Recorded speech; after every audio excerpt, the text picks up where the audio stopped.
Hey, I'm live.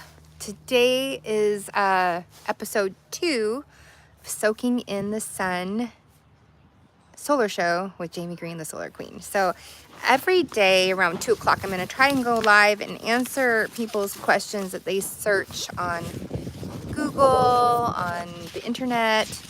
There are some kids, my neighbors across the street or behind me, they have some kids playing.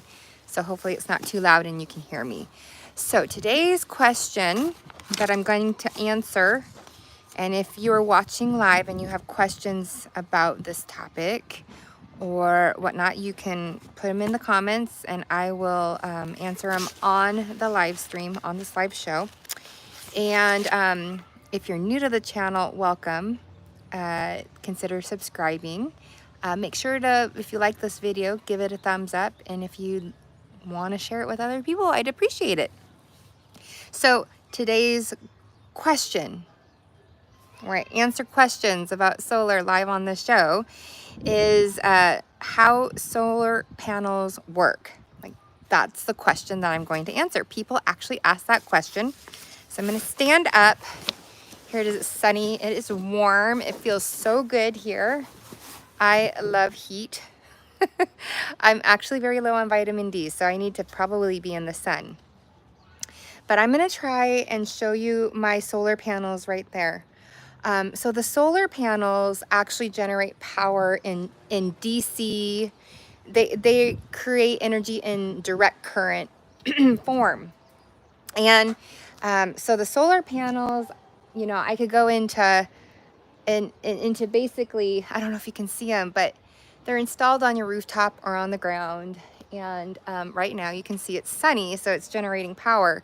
But the solar panels are creating all this energy from the sun. And let's see if this is going to work today. I'm going to walk over. Better bring this so it doesn't blow away.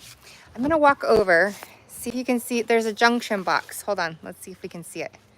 There is a junction box right there. So you can see all the all the solar panels. We have solar panel optimizers. So we have Solar Edge.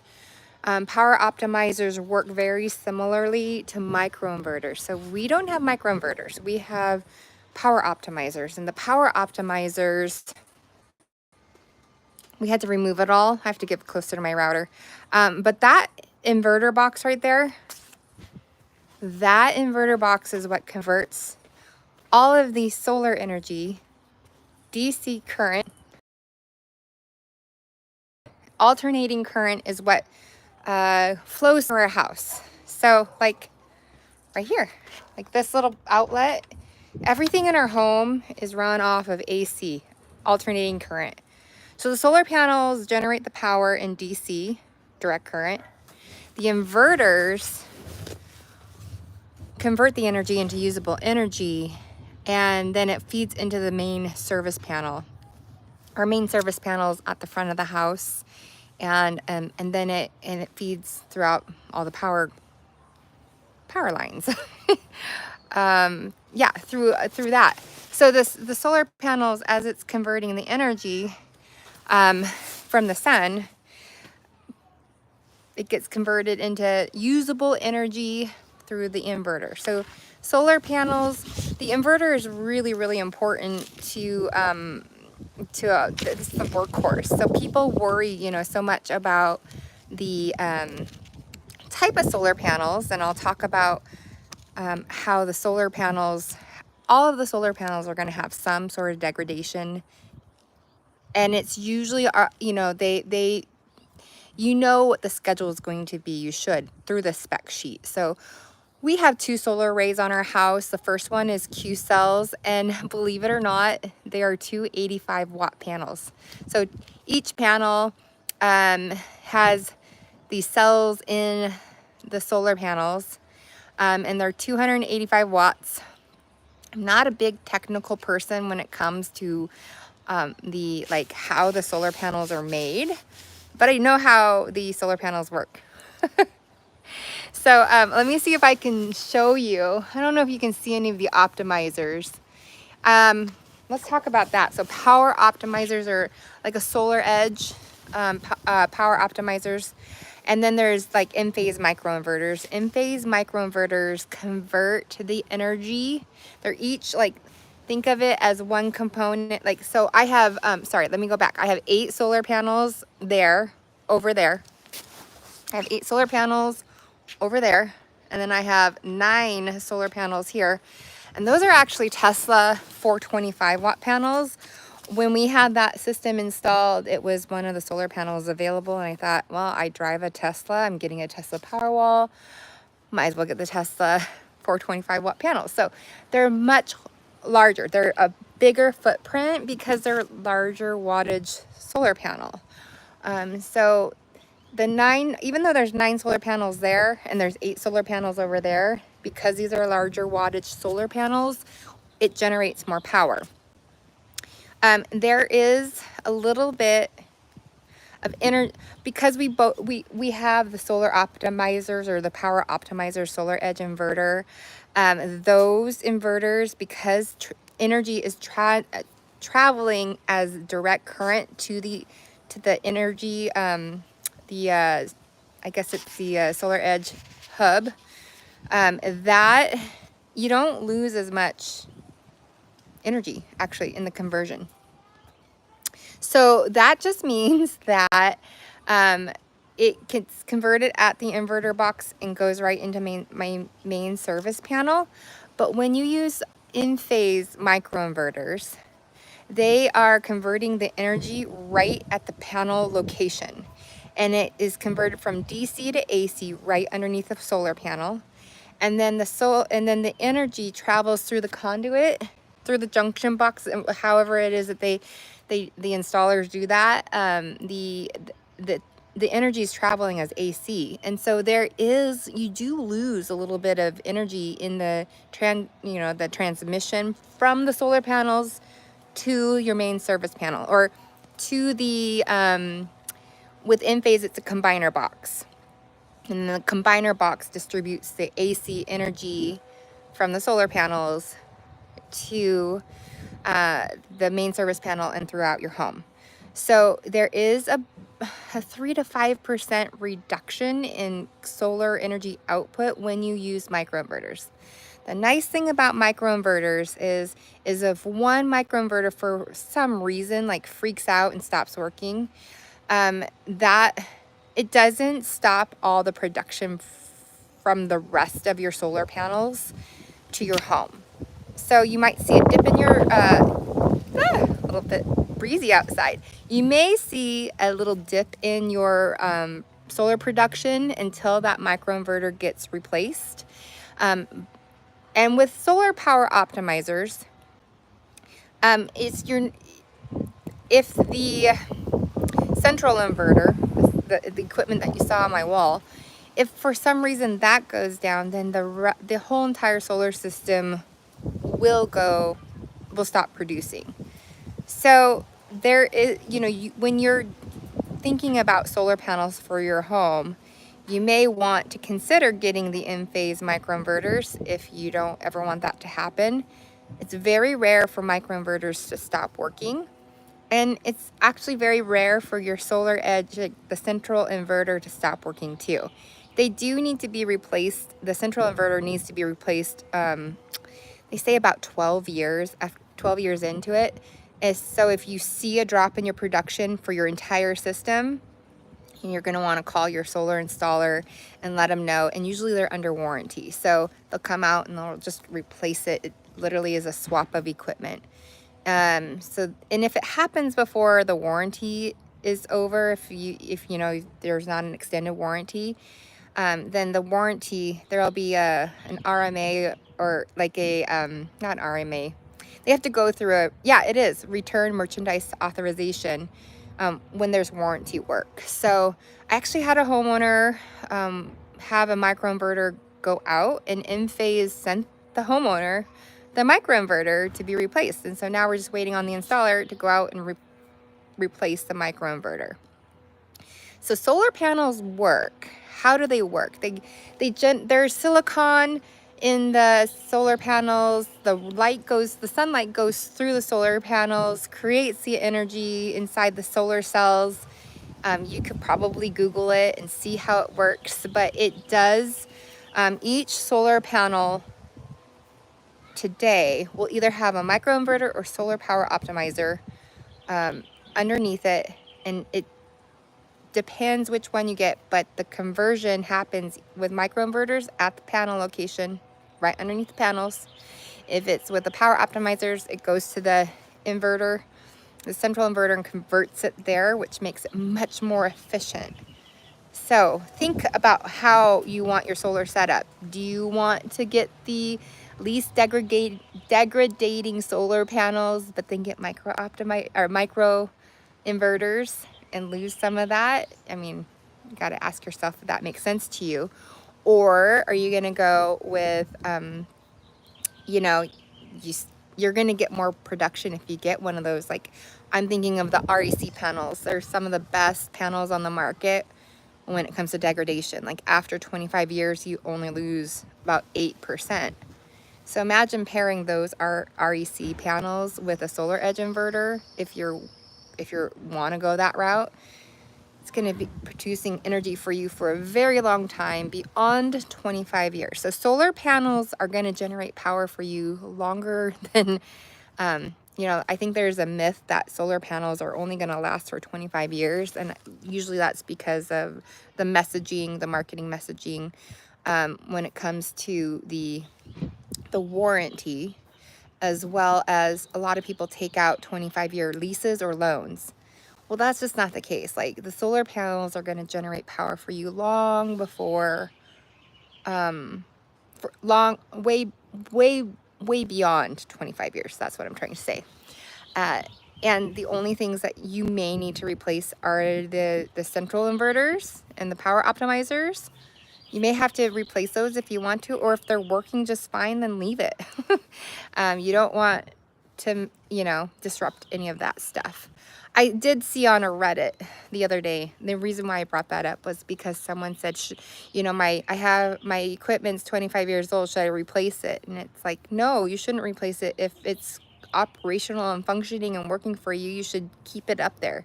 Which goes back to episode 1. You should go back and watch that if you haven't seen it yet, where I answer the question, are solar panels worth it? And the answer to, I think they are. So that's this episode of Soaking in the Sun. I should actually be in the sunlight. It is very warm. But talking about how do solar panels work. Solar panels work if you have sunshine and an inverter. And without that inverter, your energy doesn't get converted. And the other thing is if the inverter is not, like, people think, well, and I'll just, you know, say it. Sometimes people think once the solar panels are installed on the rooftop that they're solar powered. The inverter needs to be tied in or connected to the main service panel.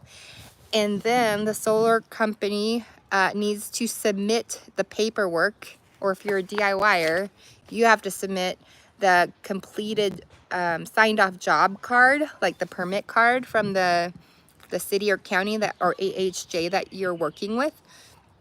That needs to be submitted with your interconnection paperwork to the utility company. And then the utility company has to sign off or grant you permission to operate. And once that you receive that notification from the utility company, then you can turn on your solar system, which consists of an AC breaker.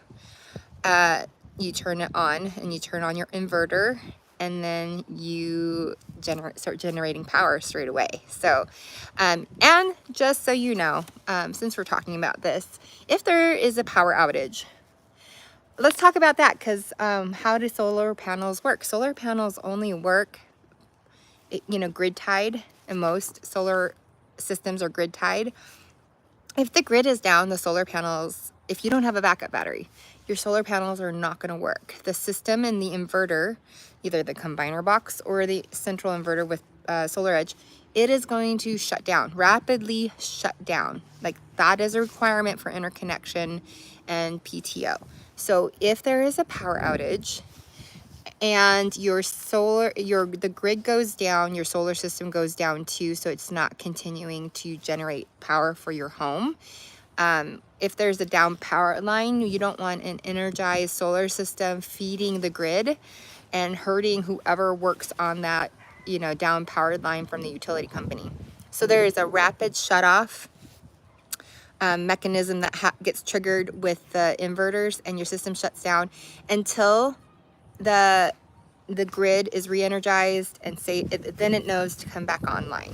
If that happens, you don't have to do anything. Like, you don't have to go turn off the inverter. You don't have to switch off the AC breaker on the side of the wall. You know, you don't have to do anything. It'll do it itself. Like, it'll take care of itself. But if you don't have a backup battery with your solar system, which everyone in California, if you're getting solar now with NEM 3.0, you may be getting self-consumption batteries installed with your solar system. And if you have self-consumption batteries, in the event of a power outage, your solar panels are not going to produce energy for you. So keep that in mind. Some people want the backup power if they're already going to get batteries. So you may want to consider getting your solar system installed with a full battery setup, which is like a Franklin whole home. The in-phase batteries, you can do that too.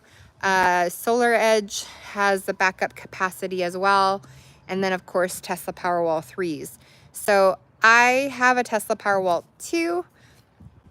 If I were going to get solar up and storage for my home, and okay, so then let's talk about really quickly if you get in-phase microinverters, you're limited to in-phase batteries, Tesla, and any AC coupled battery.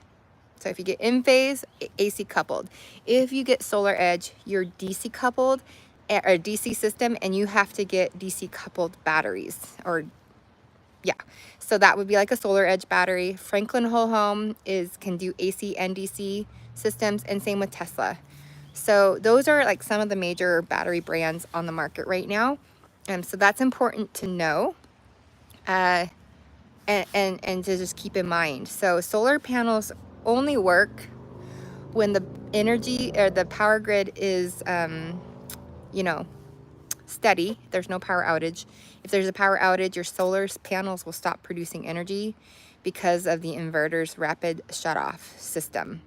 And then the only way you're going to have power to your home and your panels will work if you have a backup battery. It will generate power on for your home, but only for the essential loads that the battery gateway is connected to. So that might be a little technical, but just know that one battery is likely not going to provide full backup power to your home.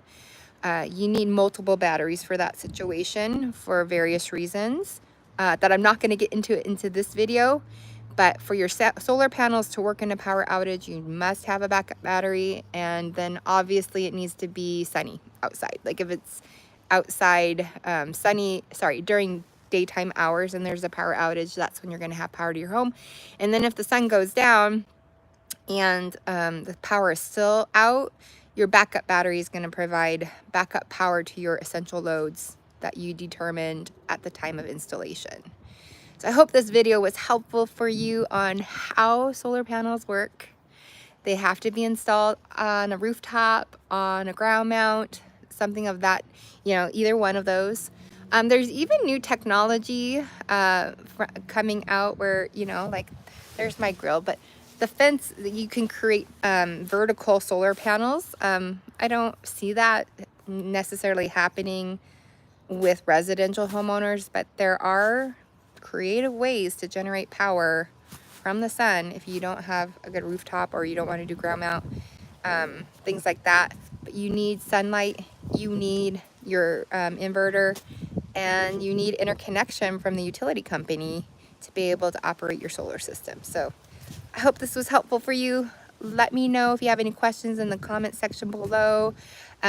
Please subscribe to the channel if you're new, or maybe you've been watching and haven't yet subscribed. I'd appreciate that. And I'll be coming to you tomorrow with another question that people ask the internet about solar. And so it's all about me answering those questions. If you have a question that you want answered, put it in the comment section and let me know. Hello, I'm gonna call you Julie. I don't know how to say your name, I'm so sorry. Thanks so much for watching. I will see you guys tomorrow. All right, take care.